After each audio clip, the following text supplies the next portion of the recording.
Fiona Amir, thank you for agreeing to be on a panel in front of the ICO talking about what compliance looks like under the GDPR. How did it go for you both? Okay, good.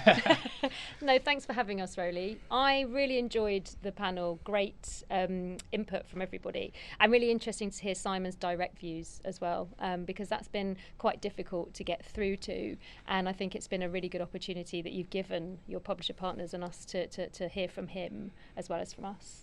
Yeah, I mean, I totally agree. I think it was a rare opportunity to speak to the ICO directly, and clearly the guy who's leading the charge on this whole initiative. And I think that, to be honest, what was extraordinary in terms of the takeaways was that he sort of clearly said that brands need to be conscious of how their consumers' data is being used, and they can't just rely on all the technology vendors out there to manage it for them, and that they are going to have to invest in tracking their consumer data, tracking consent, and that we are in a bit of a grace period, right?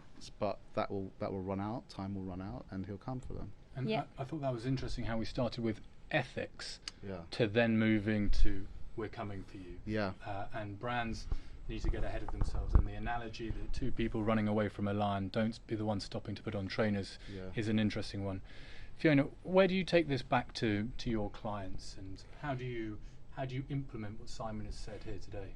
Well, I think it's about really telling them that I don't think days are numbered in the RTB, but I think that there needs to be massive innovation. Some companies are going to have to rebuild, as I mentioned on the panel.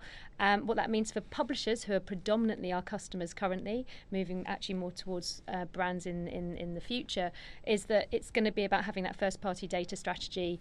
Someone like yourself at Rezonence can definitely help them with that, but it's actually really making sure that you do get that explicit consent, in our opinion, and then you really look at the data that you actually already have available to you and build segments accordingly. Kieran kind of moved towards contextual targeting. This is deeper than contextual targeting. This is proper interest and intent-based targeting if you've got the right data in front of you. And I think that a lot of publishers do have a lot of really good data. Yeah. They're just not really harnessing it in the way that they will now need to in the future. I think this is a good thing for publishers. I do. Yeah, I think there was also it was a big step though, just sort of not on the contrary, but mindful of the fact that it was probably one of the first times where we've talked about GDPR and the ICO and data privacy, where we sort of addressed the taboo that there might be some short-term revenue loss for both publishers and for brands.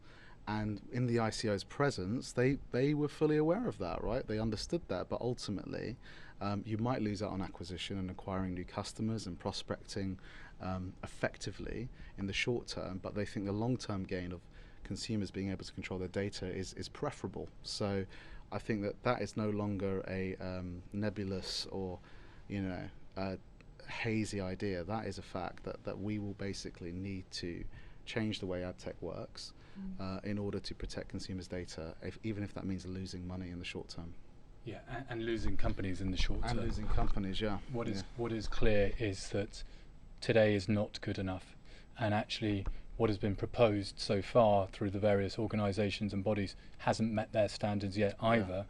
So there is a long way for us to go yet. Definitely. I think that the other point to make was that brands are, going to have to investigate how their data is used. At the same time, they need to find ways of executing campaigns, driving marketing investment in a compliant way, and looking for partners that can help them on that journey.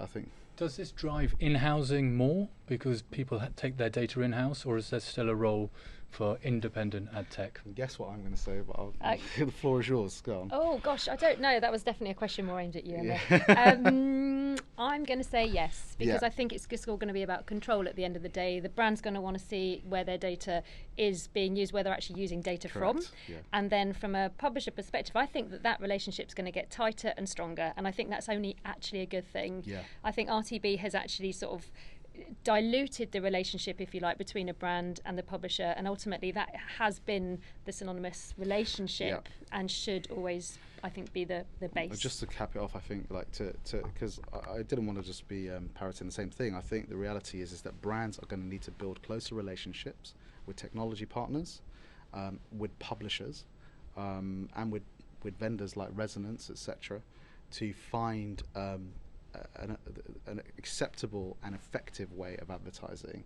And that's a good thing, because they have historically been intermediated in those processes.